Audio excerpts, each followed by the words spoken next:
come to the 11C, chapter 27, end of life. End of life. Sooner or later, you're going to come across a resident that dies while you're walking. It happens to me many times. Sometimes it's a resident that you've been very, very close to. Especially if you're doing one-on-one and you've been almost like a family member for maybe months or years. I know people who have been working with the same family for 10 years, 15 years. And the family, so in some cases, the family adopt them. Sometimes, as the resident is getting older and about to die, they even start worrying about the caregiver. What's going to happen? Because the caregiver became the only person that grandma knew. That's the only job she has had in 15 years. So now what's going to happen to her?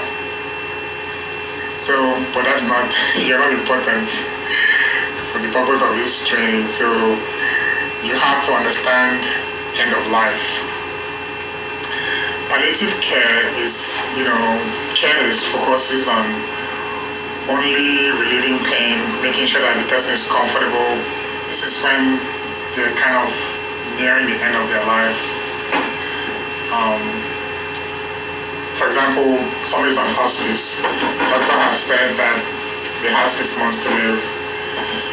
There's no need for all those expensive chemo or radiation therapy, going to this test and that test and this surgery and that, this and that. They stop all that. The person is dying in 6 months anyway. Why put them through all of this? And some of those treatments are very, very painful and uncomfortable.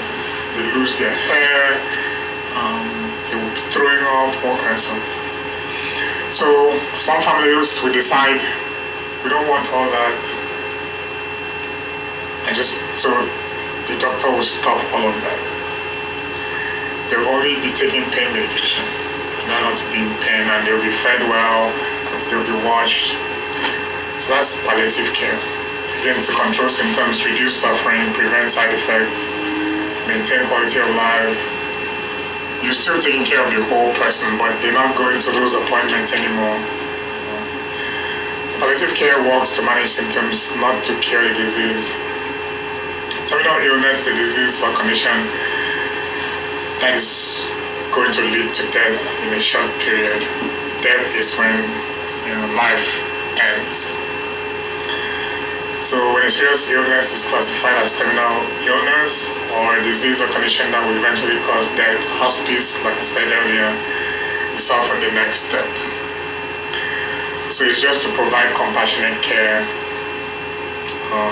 normally ordered by the doctor with the agreement of the family and the resident. Some might still want to continue taking their treatment, some might not. So we're still using a holistic approach. We're still going to care about their feelings and make sure that they're comfortable. The focus is on soothing and comfort care. And we're not trying to cure or treat the illness that they have. You make sure that they're not in pain into their dying days. So CNA should report any complaints that they have pain to the nurse immediately so that they can get medication. Why is it important that residents who are dying have control over their life? Just because they're dying doesn't mean that they lose their rights. They still have the right to know what's going on with their health and their treatment. They still have the right to be informed about all of their questions to be answered. Grief is a emotional period, it's a process where somebody's responding to a loss. Maybe you've had a period, for example, my mother died when I was 6 years old, so I didn't feel much grief because I was young. I didn't know anything. I didn't know about death or anything. So my mom had 2 of us, my older brother and myself. So the first time that I really, really grieved, well, maybe not the first time. The first time that I grieved when my grandmother died, because I was raised by my grandmother after my mother died. So when my grandmother died, I was in high school. So, and she used to make me feel like I was her favorite grandchild. So, um, the reason why I know that, back home we all eat from the same bowl, right? So I was always a slow eater. I had like 7 other cousins from different uncles and aunties, or when grandma taking care of all of us. So when she make food for all of us, she knows that they're gonna out-eat me by far, and I'm not gonna eat enough. So if it's fufu, by the time I go one round and go back, it's all gone, right? So she used to keep a little piece for me of food and hide it in the bag. Once I finish, struggling with the rest of the cousins, I would start crying because they've eaten all the food. She would now say, okay, here, come and get this one. But so when she died, I think that was the first time I cried because somebody died. But fast forward, when I became an adult, I was here in the United States already when my brother fell sick and took him to the hospital. He was there for a long time. I keep sending money, sending medication. It wasn't getting better.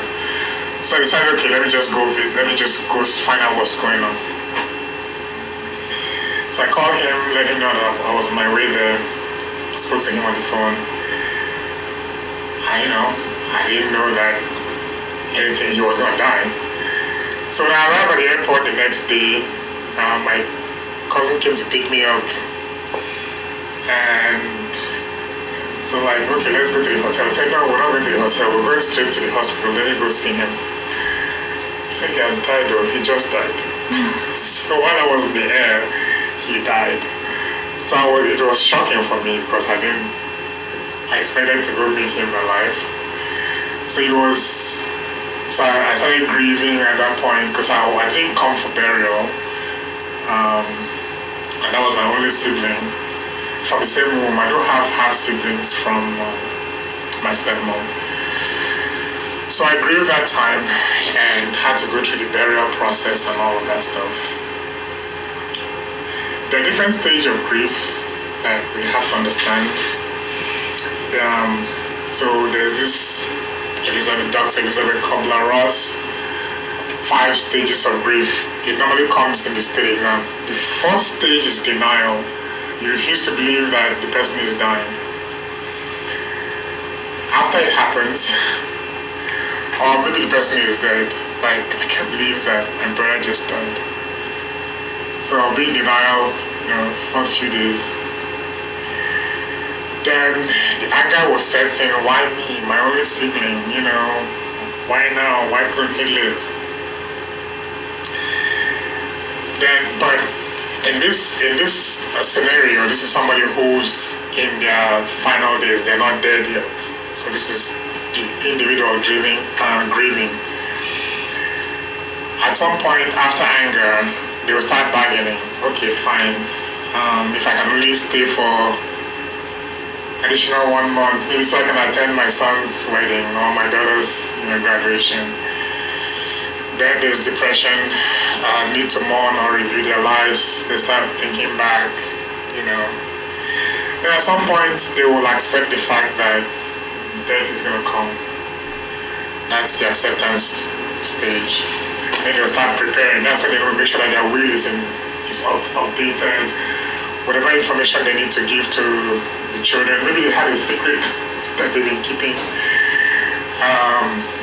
Now that they're dying, they feel free to say. It was on the news, was it sometime last year?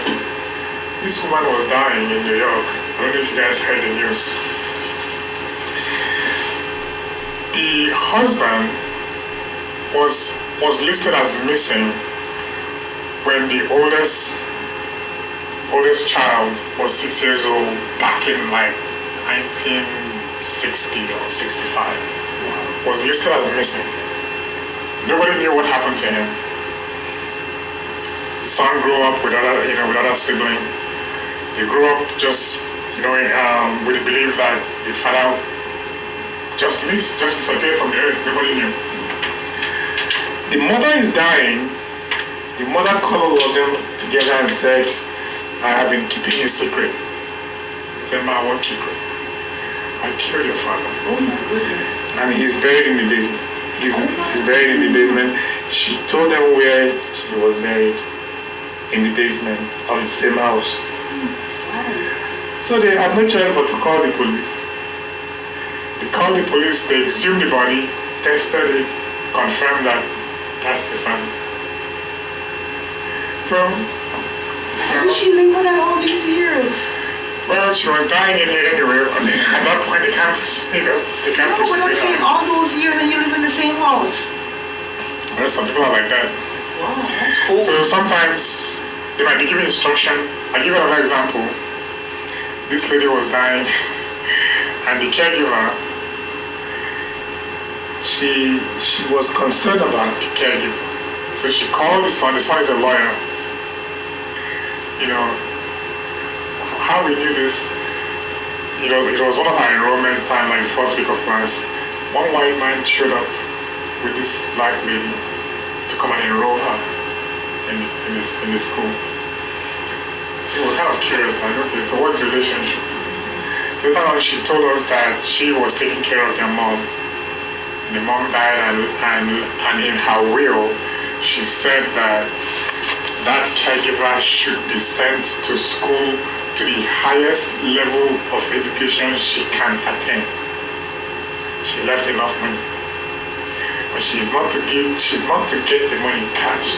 I guess she probably left a small amount of money. But said that she needs that the son should make sure that she goes to, she was like 21 or 22 years old. And she goes to school. I think she had dropped out of school and got this job to be a caregiver. So the son now becomes like an uncle to her, and it's his responsibility to make sure that. So she asked her, okay, you've been doing the CNA without any kind of license, let's start there. So pick a CNA school, and then, so after that, maybe she's gonna go do nursing or whatever she wants to do, but her tuition is paid for. Wherever she wants to become a doctor, that woman put it in her will. So, not every resident goes through all of these stages. Some can go from 1 to 4. Just accept that's what it is, let's just go. If you guys remember last year, John McCain, the senator from Arizona, he had brain cancer. And he was going through chemo for a year, even though, typically those with brain cancer don't last 6 months. But he fought it and fought it and fought it. At some point, during that time, he was writing his obituary, writing a farewell message on radio, planning his funeral, who was going to speak at his funeral, and you know who he didn't want to speak at his funeral. But he had a message ready to be delivered after he passes on. So at some point he accepted and prepared for the death. I guess all the will and everything was already set up and all of that while he was alive to make sure that there will be no family feud after he dies. So that happens. But I guess initially he did not accept it immediately because he went through that treatment for a year. And that treatment is terrible, very, very painful. So, anticipatory grief in a period of mourning when the dying person in the family is expecting the death to come. So you start grieving in advance. You know this person is dying. Bereavement is a period after the death has happened. Complicated grief is when you just can't get over it. It goes on and on and on. I had a church sister. Okay, the husband died. This husband has kind of been almost in a coma for like 3 years. So it was a matter of time. Everybody knew he was going to die anyway. The man finally died. Church paid a visit. We made some contribution and everything. So she posted on Facebook right after the death that, oh, the love of my life. She posted a picture of, they were high school sweethearts. So she posted a picture, the first picture of when they met in high school. Okay, everybody was sending a message, God will be with you, this and then. Second month, she posted another picture. 6 months later, she posted another picture. A year later, she's posting another picture. So somebody then said to her, sister, such and such, it's been a year, She got offended because somebody asked her, why is she still grieving after 1 year? But,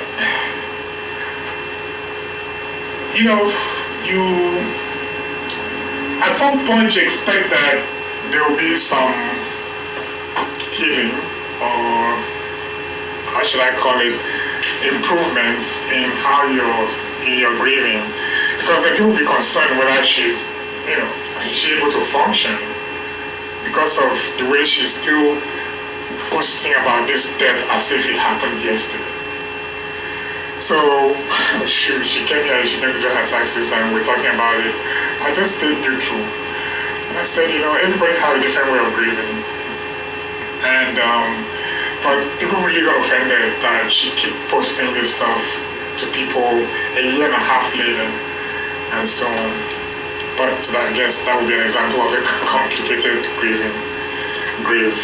It's a grieving process, just going through the emotions. There are grief counselors. You can talk to people, talk to a counselor to discuss your grieving. Mourning, same thing. When a person is dying, there are legal rights that must be respected. Their rights don't end because they're dying. And they have the right to visitor privacy, they have the right to be free from pain, honest and accurate information. They have the right to still refuse treatments. So, covered all those already. So I have the right to be treated as a living human being, until I die. These are all the dying person's Bill of Rights. They have the same rights as before. One thing that happens is sometimes family members want to discuss it, but the person might not want to discuss it. The person died. And they might not know how to tell the family members. They may tell you, the caregiver, that I really hate when my sister come in here and start talking about how many months left for me to die. So you have an obligation to find a way to let the sister know that your sister really don't want to talk, don't like talking about it, but she cannot tell you. But she did let me know that she's uncomfortable talking about how many months remaining before she dies and stuff like that. So these rights are very important because they are still alive. Guidelines for caring for rising, give them frequent skin care. Basically, you're going to be checking on them more frequently, making sure that they are well.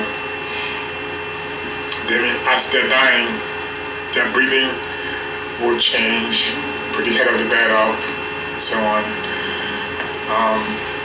Feed them slowly, encourage fluid, head of the bed up, make sure that they are not in pain. Their senses will start decreasing. Some family members will choose cremation, which is the burning of the body after death. Factors that influence feelings and attitude about death could be the experience you've had before, personality, religious beliefs. There are some people that cannot see their body because of their religious belief. So it is important to honor individuals' practices and traditions without judging them. Okay. So guidelines for understanding the psychosocial and spiritual needs of a dying resident. Really listen more, let them talk. Like I said, they might actually they may be crying, they may be sobbing. allow them to prepare themselves whichever way possible. Now, signs that death is about to happen, their skin color will change, their skin will become cold, skin that looks bruised, they will sweat heavily, there will be some fever, low blood pressure. Blood pressure will slowly decline, increased pulse. The breathing will be, labored, like high, low, it will cease, high, low, it will cease. Change to breathing. You have gargling or rattling sounds when you're breathing, like difficulty swallowing, decreased appetite, dry mouth, loss of feeling, weakness, muscle, loss of vision. Everything just slowly start going. Loss of this and that and that. The last thing to go is the hearing. They can still hear, but they cannot respond. So, care of the body after death. Well, points to after death, there will be no pulse, no respiration, no blood pressure. Eyelid will partially shut. Sometimes it might be open a little bit. It will be fixed. The pupil will be fixed. The jaw will drop. They might have they might urinate or have bowel movement before they die. Rigor mortis there's something like the rigidness of the body that happens about 4 to 5 hours after they die. It's one of the ways that paramedics will know how long the person has been dead. It's called rigor mortis. Family members will come in, they will start crying, you have to be supportive. Some of them will be in shock. Loved one just passed away. Some of them will be angry, they might even take it out on you. They might say things that are nasty. Maybe you didn't provide poor care, that's why she died. Because of that wound she had on her butt that got infected, because you were not turning her, things like that. Don't say anything back, just understand that they're angry. Just listen to them, or you can call the charge nurse to come. Helping families and friends, allow them to show their feelings, just listen. There's nothing else you can do. Don't make matters worse by arguing. You have a right to experience strong feelings when a resident dies. So understanding the way that staff can cope with the residents.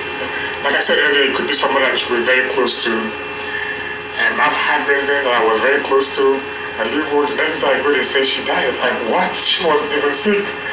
You might join a support group, talk to a counselor, and so on. Post-mortem care. This is the care you provide to a dead body. Okay? When a person dies, they have to receive a final care. You have to wash them up completely. Autopsy, when there's an examination by a pathologist to determine the cause of death. Pathologist is a doctor that's trained to examine tissues like that. So before performing postmortem care, be sensitive to the needs of the family and friends. So, still provide respect, dignity. The child, for some people, it's their first time ever dealing with a dead body or having to provide care for a dead body. You have to get somebody to assist you. Charge nurse will be there. We have like a kit that has the tag that we use to put their name and date of birth, like 5 of them. One goes on the wrist, toes, and so we put them at different areas. There will be like a wrap, something that we're going to use to wrap the body, But the charge nurse will be around to assist with all that. If there's any religious or cultural practices that the family want to perform before the funeral home picks the body up, you have to excuse them, give them privacy.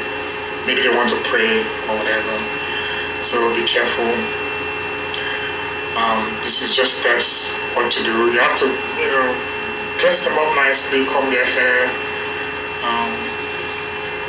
You have to compose yourself. Don't be crying while you're providing care. What feelings do you have about providing postmortem care? If you feel that you cannot do it, just let the child nurse know that you can't, and then they will look for a solution. That's the end of life.